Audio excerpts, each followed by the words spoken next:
नमस्कार दर्शक बंधु Odia knowledge academy YouTube channel को आपण को स्वागत। जदि आपण आम चैनल को प्रथम आसन दयाकोरी चैनल सब्सक्राइब बटन क्लिक करी चैनल को सब्सक्राइब करेंगे। वीडियोटी भल लगे निश्चय वीडियोटी को लाइक करेंगे, शेयर करेंगे, कमेंट करें भूलें जहाँद्वारा आप प्रतिदिन नुआ नुआ अपडेट पाइपर। तो आसन देखिए आज खबरटी ना ओडिशा रे लागू हम यूपीएस बा आम जहाँ कहे यूनिफाइड पेंशन सिस्टम जो पेंशन केंद्र सरकार जोटा को कैबिनेट रे घोषणा कर ओडिशा सरकार लागू करेंगे से प्रक्रिया रही। राज्य जो कर्मचारी मैंने अच्छा से कहीपर खुशी खबर। तो से विषय आसतु देखा आलोचना करवा कौन अच्छी ना ओडिशा रे लागू हम यूपीएस बा यूनिफाइड पेंशन स्कीम। यूपीएस को नहीं जो आप जानते जो यूनिफाइड पेंशन स्कीम अच्छी यूपीएस को नहीं राज्य अर्थ विभाग प्रक्रिया आरंभ कर जो फाइनान्स डिपार्टमेंट तरफ प्रक्रिया आरंभ होती सप्ताह मध्य घोषणा करें राज्य अर्थ विभाग। तो ए बाबद जो यूनिफाइड पेंशन स्कीम अच्छी राज्य सरकार कर्मचारी राज्य अर्थ विभाग घोषणा करें और उपकृत हे पाखापाखि 4,50,000 सरकारी जो कर्मचारी अच्छा से द्वारा उपकृत हेबे। ये आप देखुए यूपीएस को नहीं राज्य अर्थ विभाग प्रक्रिया आरंभ जो राज्य अर्थ विभाग से प्रक्रिया आरंभ कर केंद्र सरकार घोषणा पर राज्य सरकार प्रक्रिया आरंभ करते सप्ताह भितर घोषणा करें राज्य अर्थ विभाग जो यूपीएस बा यूनिफाइड पेंशन सिस्टम अच्छी तापरे राज्य अर्थ विभाग सप्ताह भितर घोषणा करें। तो उपकृत हे पाखापाखि 4,50,000 सरकारी कर्मचारी जो मैंने अच्छा से माने उपकृत हेबे जोटा कि ओडिशा लागू हेबो यूनिफाइड पेंशन स्कीम। एवं जो यूनिफाइड पेंशन स्कीम अच्छी से आप देखिथिबे जे 10 वर्ष चाकरी कलापर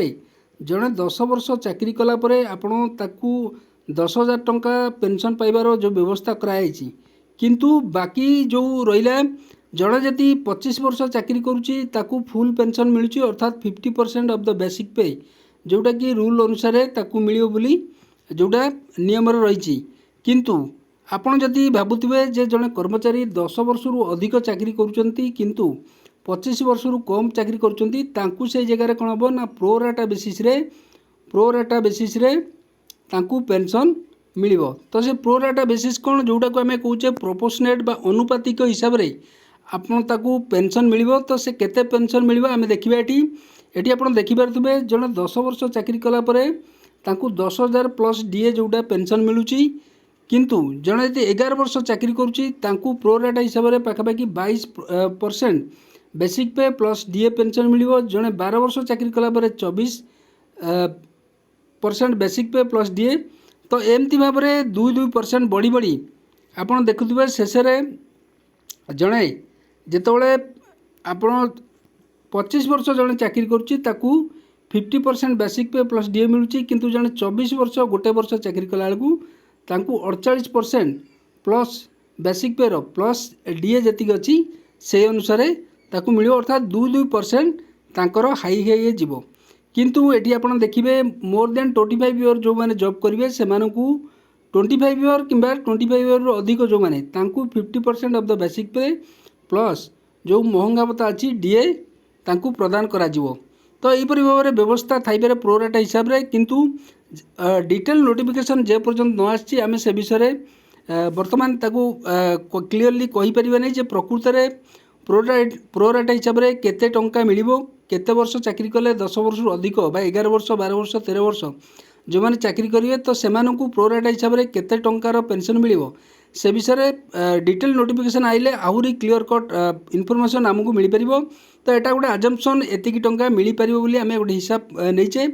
किंतु वर्तमान जो न्यूज आसी जो खबर आसी जे राज्य सरकार कर्मचारी पई एटा गोटे निहाती खुशी खबर। सरकार जोटा 2025 एप्रिल सुधा 2025 एप्रिल सुधा लागू करने कहते बर्तमान राज्य सरकार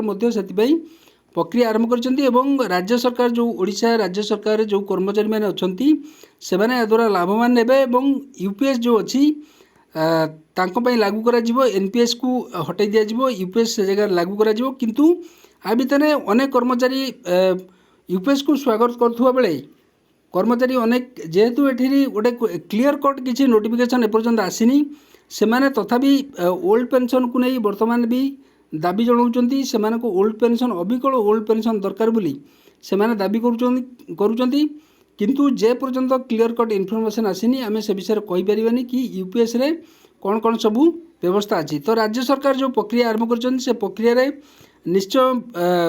जना पड़ो जे कौन राज्य सरकार घोषणा कर सप्ताह मध्य घोषणा कर राज्य अर्थ विभाग जो थे आमर राज्य सरकार जो मैंने कर्मचारी अच्छा से मैंने आ द्वारा उपकृत हो पारे। तो आज ये खबर जदि आपको खबर भल लगे निश्चय आपको वीडियो को लाइक करेंगे, शेयर करेंगे, कमेंट करेंगे भूलें। धन्यवाद।